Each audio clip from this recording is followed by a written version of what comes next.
Welcome back to How To Knots. Today we will be doing the artillery loop. This is one of my favorite knots. I really love it for its versatile uses, such as tying tents down, and you can tie stuff to a tree with this loop.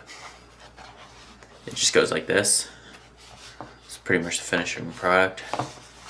It has nothing to do with the name that it has. It was just a cool, funny name that they gave it.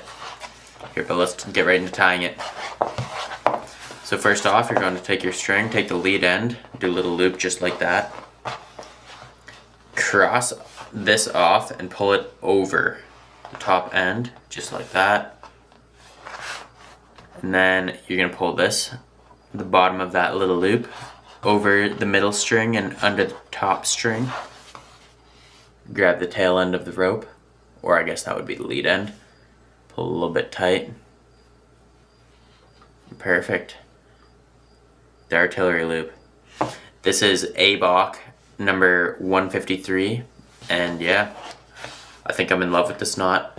If you guys want to, we have the Ashley's Book of Knots in our bio. If you want to click that, buy it. Any affiliate links that have been clicked really help out the channel in upgrading our production value. And please like, subscribe, and comment. Thank you. See you guys.